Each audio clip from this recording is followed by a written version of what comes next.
For today's video, we're gonna talk about how to find the domain of a function. So let's begin. First and foremost, let's understand first yung mga rules na involve in finding the domain of a function. There are two rules that must never be break, no?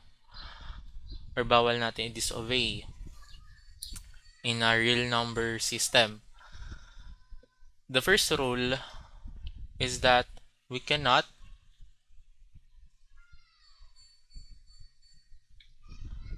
divide by 0. Okay? Because anything na i-divide sa 0, it makes it undefined, yung sagot. Okay? The second rule is that we cannot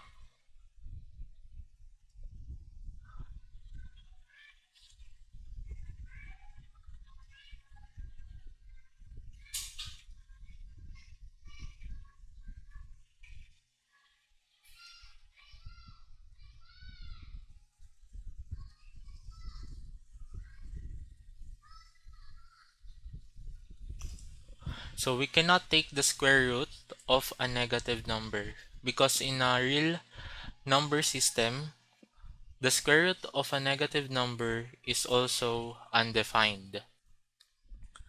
And remember that the domain of a function consists of all possible values of x for which the function is defined. Now, on a polynomial function, in a real number system, polynomial functions are defined in terms of domain as all real numbers of x. So, example, I have f of x is equals to 5x negative 4. Example, I have f of x is equals to 2x cubed x squared. So these are types of all polynomial functions. As you may observe, wala naman tayong i-divide by 0 sa denominator. So polynomial functions are all defined. At wala na tayong iti-take to be the square root. No? So on a polynomial function, we can say that ang domain niyan ay all real numbers, no? Of x. Or, so this is in terms of domain. Now, paano naman in terms of interval notation? So, sa interval notation, sinusulat lang natin ang polynomial function as negative infinity to positive infinity. Okay? So, both of this notation are acceptable, no? So, pwede mong gamitin tong all real numbers or itong interval notation niya pagka polynomial function, okay? Now, let's proceed naman sa mga rational functions. So, example ng rational function,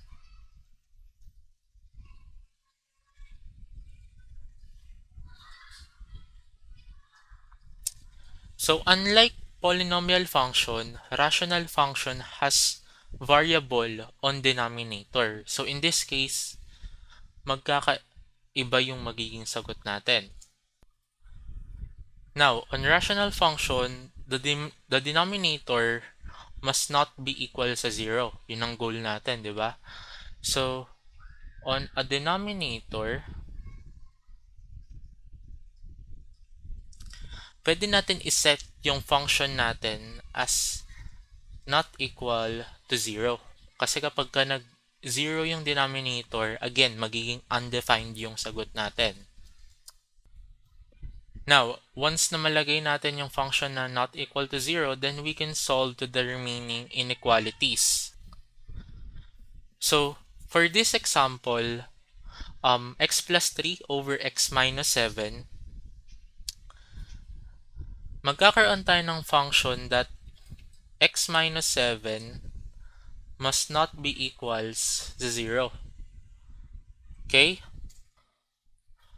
So, in that function, we can say that on this example, x cannot be equals sa 7. Kasi if x is equals to 7, then magkakaroon tayo ng 0 sa denominator. No? Kasi when we have this one, and if x is equals to 7, so si x daw ay 7. So 7 minus 7, that is 0. And bawal yon sa denominator. So therefore, ang magiging domain natin dito, okay, ang domain natin dyan ay all real numbers except 7. Okay? Or if isusulat natin siya in interval notation, so if isusulat natin yan sa interval notation, pagka nagsusulat tayo in interval notation, i-represent mo yan as integers.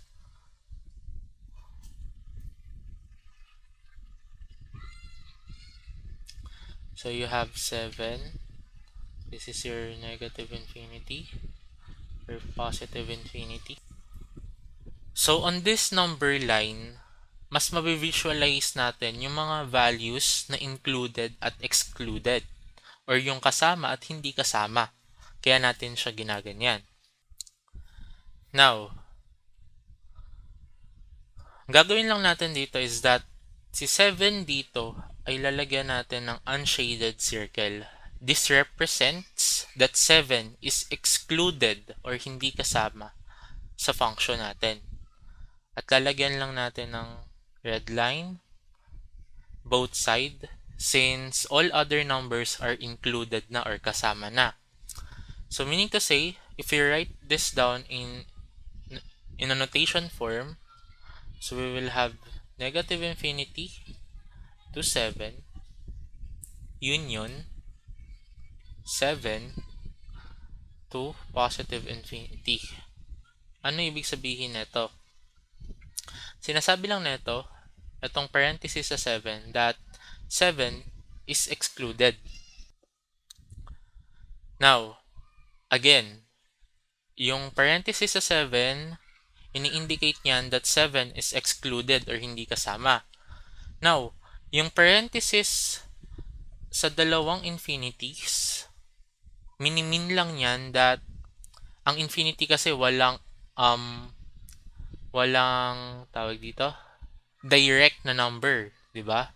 So ang infinity pwedeng 1 yan, pwedeng 2, pwedeng 100, pwedeng 1,000, etc. Okay? So yun lang yung ibig sabihin ng parenthesis nakatabi ang isang infinity. So let's try to solve another problem. So problem number B.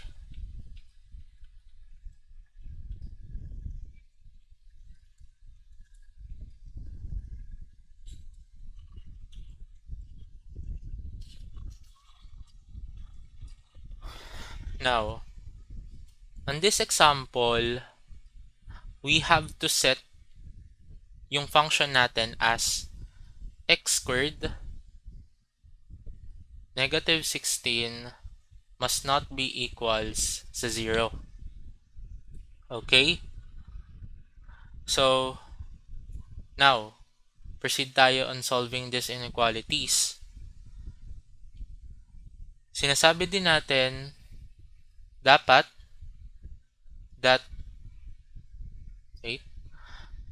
ang x squared minus 4 squared, or simply that is 16 lang din, must not be also equals to 0. So anong sabi natin? On this function, we will use we will have to factor and use the difference formula, which is a squared minus b squared is equals to a plus b per quantity a minus b. Okay, so on x squared minus 4, so gagamitin lang natin yung function na yun. So that is x plus 4 quantity x minus 4 na not equals to 0. Now, on this setup, we can now solve for both inequalities. So we will have x plus 4 na not equals to 0. So, dito, para mag not equal 0 siya, so dapat hindi siya negative 4, right? Kasi if negative 4 yan, cancel to. So, magzi-0. So, on this part, x is not equal to negative 4.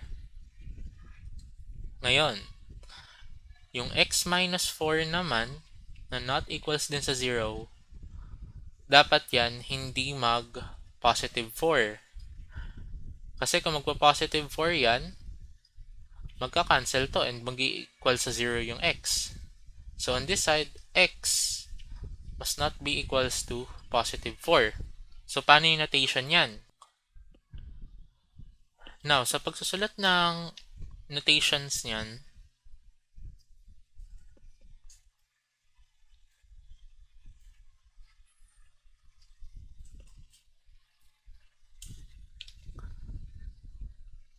so a normal notation will be all real numbers except negative 4 and 4. So this is acceptable. On a number line system naman, so magdodraw ka ng intervals. So you have negative infinity, positive infinity, you have negative 4, positive 4. So dito, lalagyan mo ng unshaded circle, si negative 4 and 4 showing that excluded sila or hindi sila kasama. At lalagyan mo ng line yung the rest. Okay? So this one shows nakasama naman sila. Okay? So when you write this on a domain, so ganito lang yan. You have negative infinity to negative 4 union negative 4 to positive 4 union 4 to positive infinity. So, yan yung tama. And again, this parenthesis nakatabi ng mga 4 natin shows that excluded yung mga values na yan, which is negative 4 and 4. And the rest are all included. Okay? Now, let's try another example.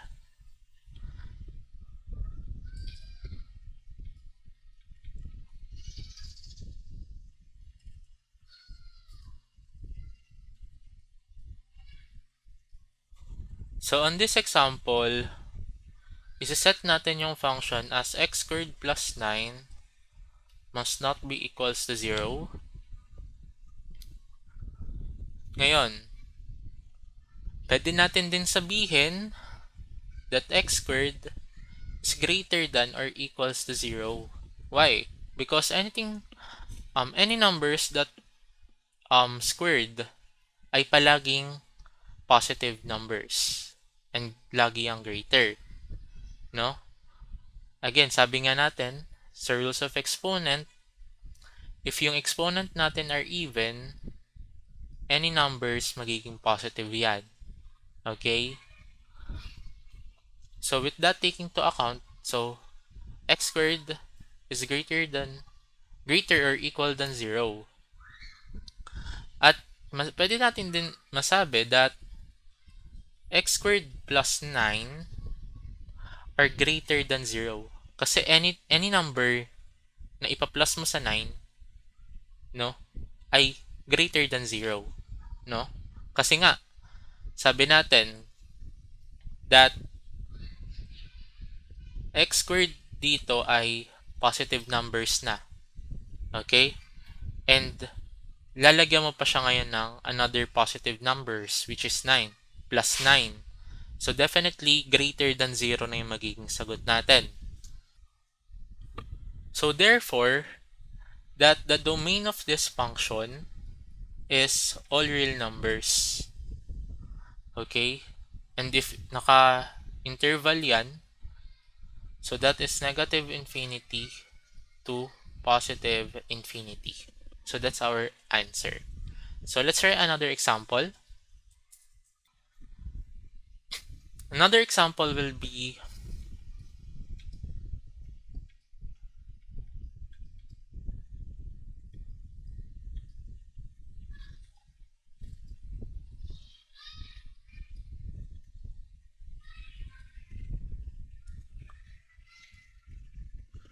so on this example, we have to set yung function natin as x squared minus 8x plus 15 must not be equals to 0.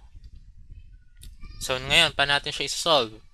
So first, we have to factor out yung denominator natin.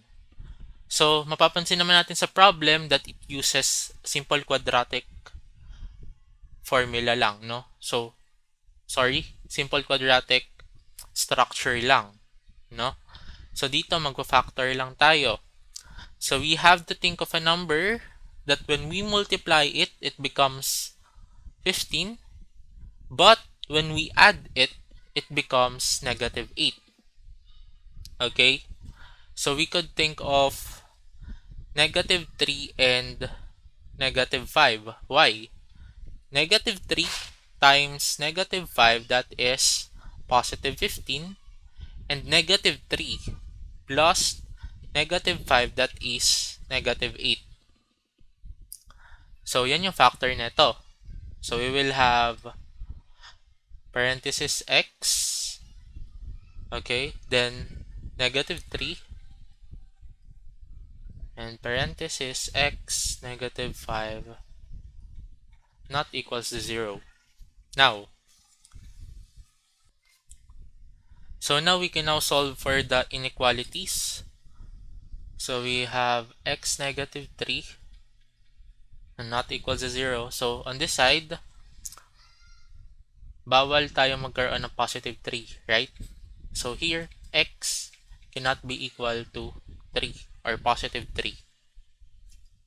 On the other side, x negative 5 not equals to 0. So bawal naman tayo dito mag-equals as positive 5. So x cannot be equals to 5. Okay? So, ano yung magiging domain natin? So, our domain will be all real numbers except positive 3 and positive 5.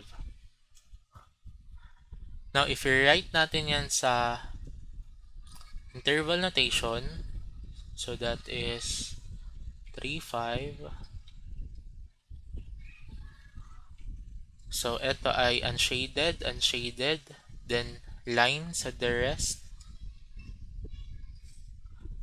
At magkakaroon tayo ng negative infinity, union, 3, 5, union, 5, infinity. Okay? So, let's try another problem. Now, let's try to solve naman some radical functions. Okay? So, tapos na tayo sa rational function. Now, let's have radical function.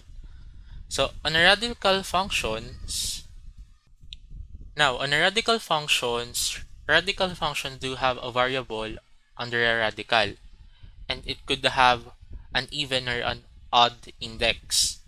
Meaning to say, now, ano yung ibig sabihin natin? So, let's have yung structure ng isang radical. So, inside of a radical, we have yung expression natin, right?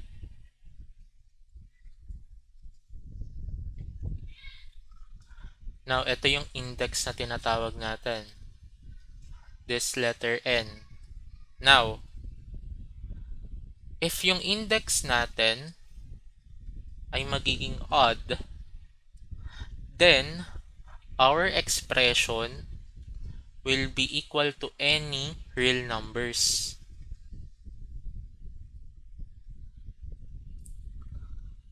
Or in a notation form, ganito siya. Okay? So, example. So, example of this is that, let's say, cube root of 8. Cube root of 8 is equals to cube root of 2 cube. Okay? At makakancel yan. So, therefore, we will have 2. And 2 is a type of real numbers. For example, I have cube root of negative 8. So, we will have cube root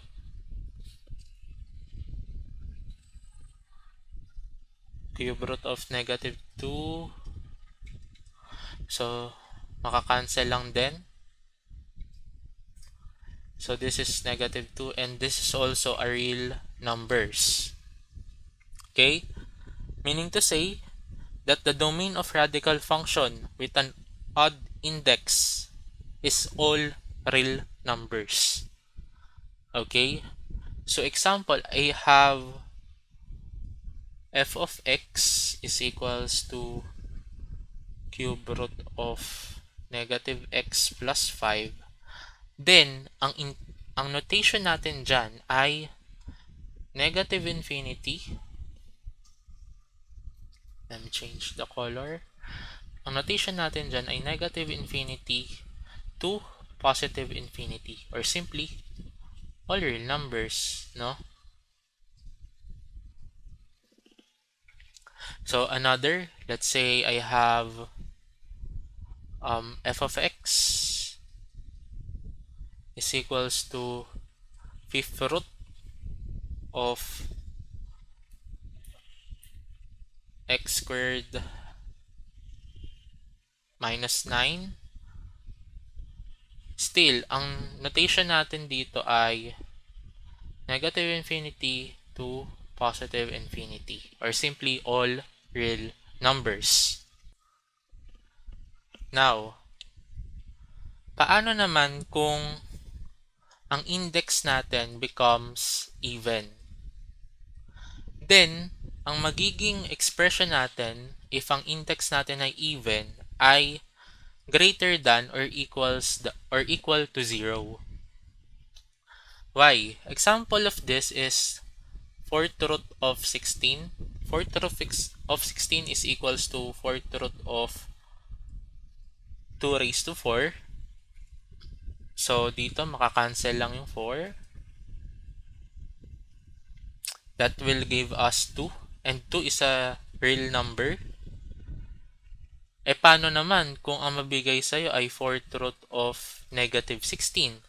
We know na sa radical, we cannot have negative numbers inside, or bawal maging negative numbers yung expression natin.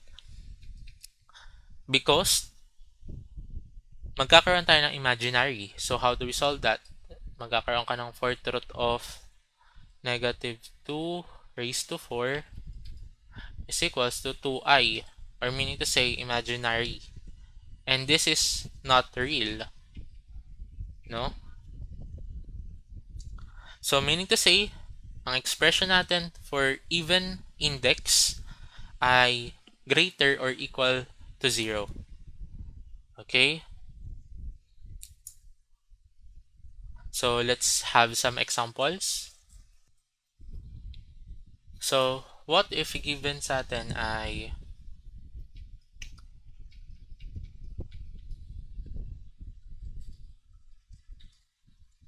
now, given sa atin f of x is equals to square root of x minus 9. Again, kapag ganito lang yung square root natin, kaya siya tinawag na square root kasi may hidden 2 na index tayo. So, hindi na natin siya sinusulat. So, ganyan mo lang siya makikita. And that is square root. So, dito, pwede nating sabihin that x minus 9 is greater or equals to 0. Okay? Meaning to say na bawal tayong magkaroon ng positive 9 because again, that will result to 0. Okay? So, meaning to say, magkakaroon tayo ng x is greater or equals to positive 9. Meaning to say that our domain will be all real numbers x except 9. Okay? Again, sorry. Meaning to say that our domain will be all real numbers or greater or equal to 9. Okay? So, if isusulat natin yan sa interval, so isusulat natin yan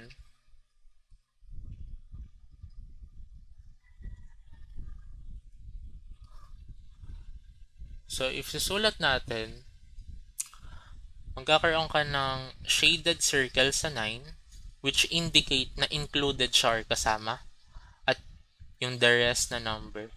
Okay? So, meaning to say, ang notation natin for that will be bracket 9 to positive infinity. Okay? So, bracket represents included yung 9. Okay? So, sinasabi lang ni bracket na si 9 daw dito ay included or kasama. Okay? Now, what if we have f of x is equals to 4th root of 6 minus 2x. So, paano kung ganyan? So, our function will be 6 minus 2x is greater or equals to 0. Okay? So, ika-cancel lang natin yan. We will isolate x. So, pwede natin sabihin that they cannot be equals to negative 6. Okay? So, maka-cancel na si 6. So, we will have negative 2x greater than or equals to negative 6. Ngayon, pwede pa natin siya i-cancel by having negative 2. Okay? So, maka-cancel na din to. So, we will have x is less than or equal to positive 3. So, paano siyang naging less than? Naging less than siya because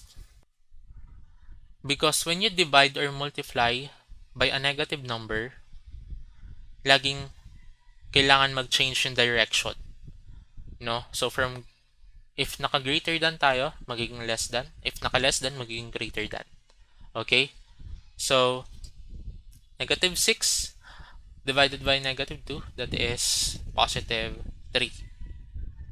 Okay? So, meaning to say na ang ating domain dito ay all real numbers and less than or equals to 3. Positive 3. Okay? So, if naka-notation tayo, that is 3, negative infinity, positive. So, si 3 dito ay shadean natin since included siya or kasama at pababa. Okay? So, magkakaroon tayo ng interval of negative infinity to 3. 3 is naka-bracket and negative infinity is parenthesis. Okay? So, let's proceed sa another question. So, paano naman if naka-quadratic inequality? What do I mean? What if given sa atin ito?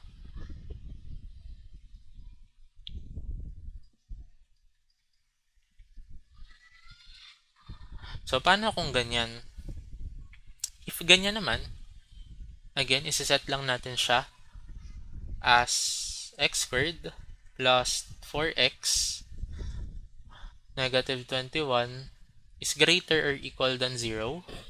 Now, on this one, so for this one, we can solve it by solving how, like, we can solve this by thinking that we are simply solving quadratic equation, no? So, papalitan natin yung sign into a equal. So, magkakaroon tayo ng x squared plus 4x minus 21 equals to 0. Now, we will solve for x. Again, we have to think of a number that when we multiply it, that is 21. But when we subtract, but when we add it, that is positive 4. So, we could think of negative 3 times 7, that is negative 21. And negative 3 plus 7, that is positive 4. Okay? So, we will have x negative 3 x positive 7 equals to 0. And by this time, we can solve for x. No? So here, x negative 3 is equals to 0. So magkakaroon tayo ng 3 dito. So magka-cancel to. So x is equals to 3. On this side, x plus 7. So magkakaroon ka ng negative 7. So on this side, x is equals to negative 7. Ngayon, this will be a bit challenging. So if we write this down on an interval,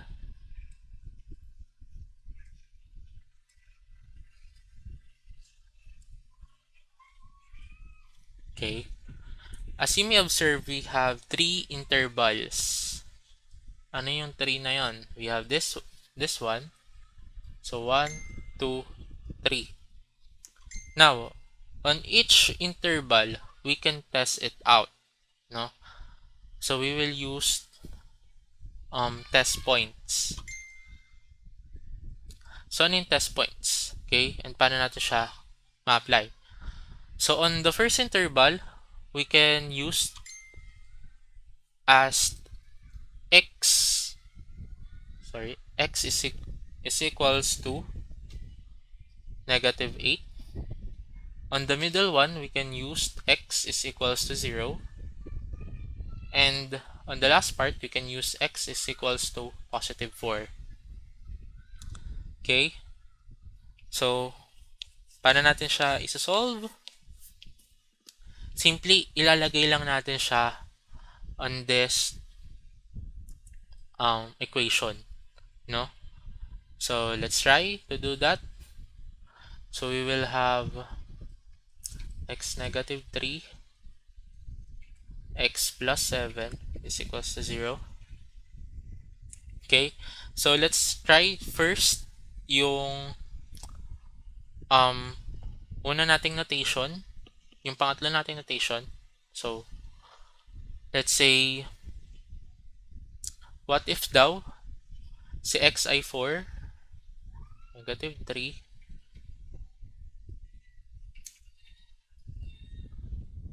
so on this part, masasabi natin that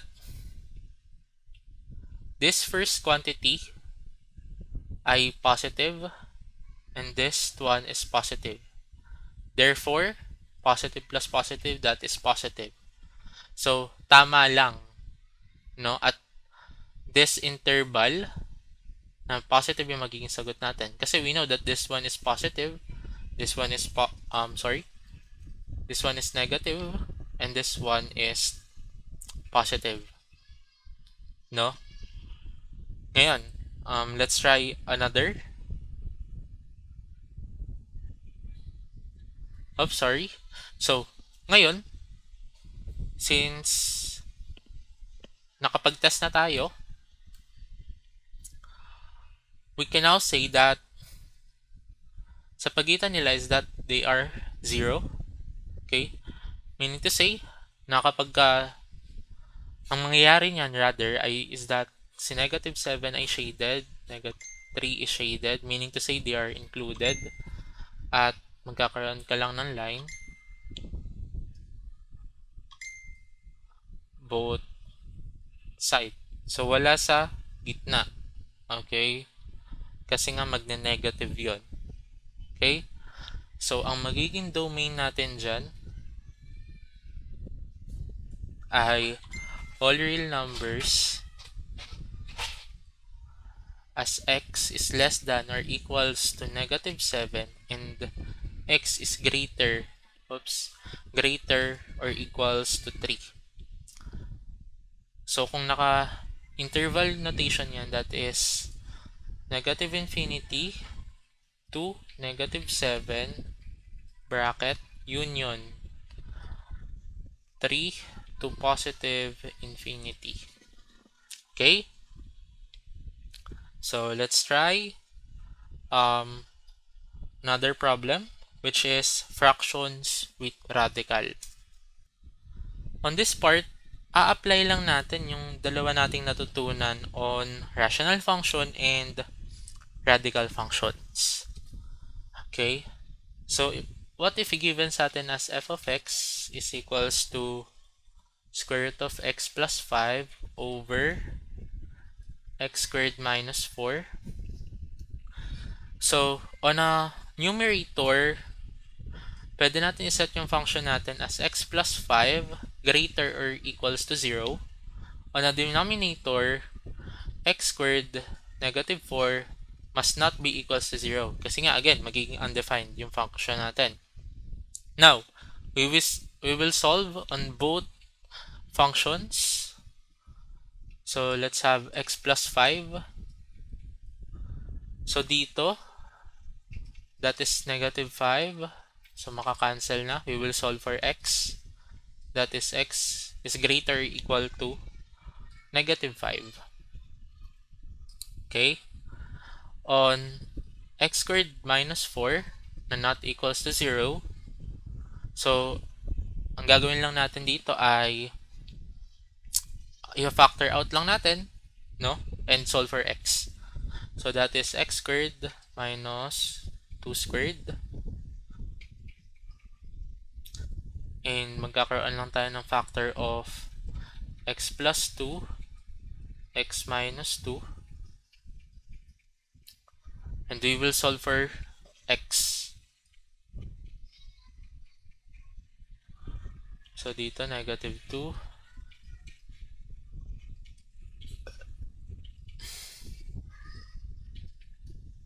On this side, so we will have positive 2 naman dito. Okay?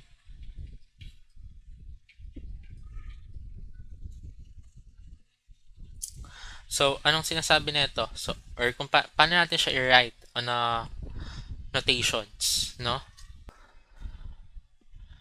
Now, we will plot it on a number line again. Ulit lang. Oops. So, you have negative infinity, negative 5, negative 2, 2.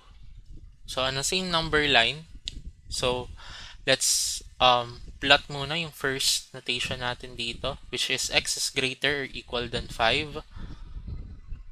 So, dito magkakaroon tayo na shaded 5. Okay? At since greater siya, so papunta sa positive infinity. Okay?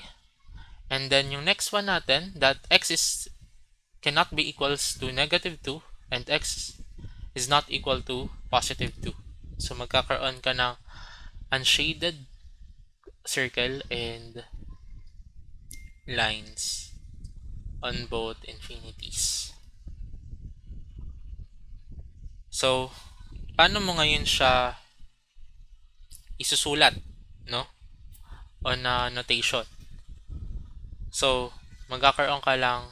So, meaning to say pala nito that if we combine this two, we will have something like this.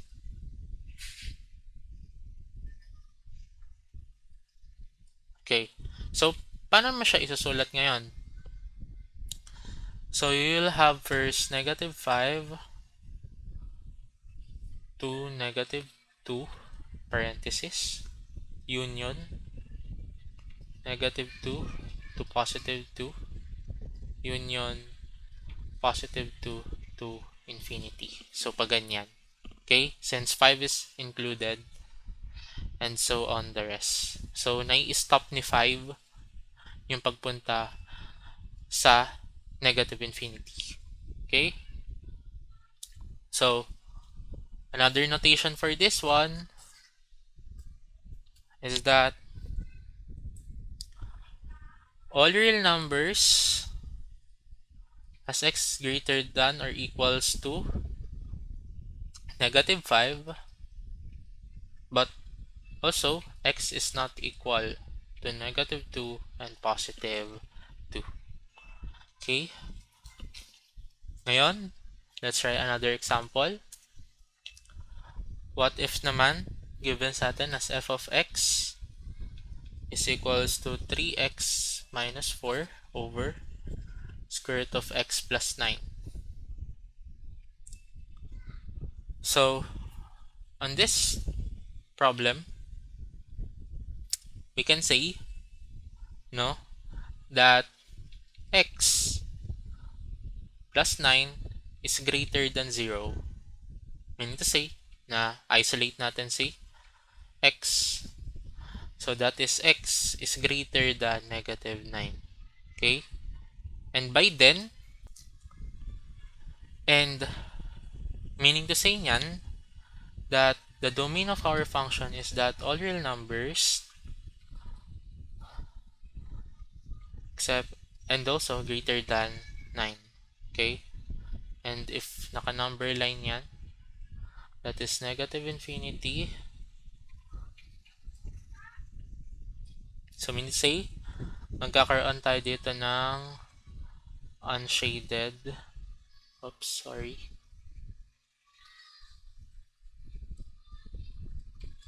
Yan.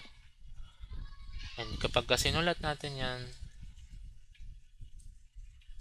okay, since this one is not equal to 9, so 9 is, so, sorry, since this one is not equal to negative 9, meaning to say, negative 9 is excluded. Okay? Or hindi kasama. Ngayon, paano naman kung naka-radical tayo on both numerator and denominator? Let's have f of x is equals to square root of x plus 1 all over x squared minus 36. So dito, magsiset lang ulit tayo ng mga functions natin. So, on numerator, pwede natin sabihin that x plus 1 is greater or equals to 0, and isolate natin si x, that is negative 1, para makancel. So we will have x, we'll have x is greater or equal to negative 1.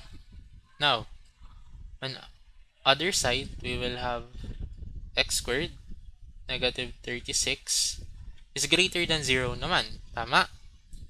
And isolate natin si x. So that is positive 36 dapat yung idagdag natin. So on this term, we will have x squared is greater than 36. Okay? And we have to again isolate or solve for x. So we have to square root both sides para ma-cancel out si squared. So maka-cancel. So we will have x is greater than 6. Now we can write this out as positive or negative 6.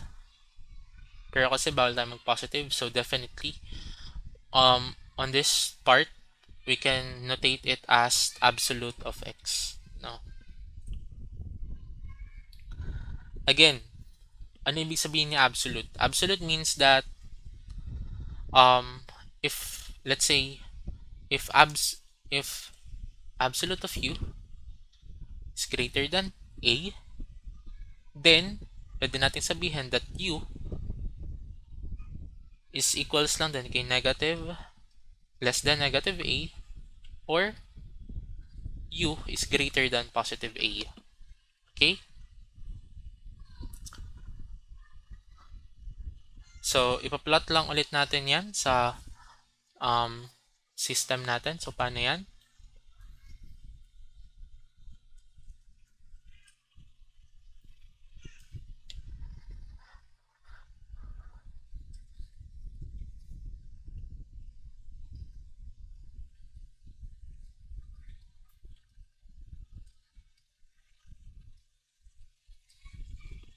So, sa 1, kakaroon tayo ng shaded going to positive. And then, sa 6 naman ay magkakaroon ka ng unshaded. Okay? Since we have unshaded on this side and on this side, pero mahaharangan siya ni negative 1, right? So, hindi na natin to sinasama. Okay? So, ang magiging notation yan bale is that our domain will be all real numbers is greater than 6. Okay? Or meaning to say, we will have 6 to positive infinity. Okay? So, that's our final answer.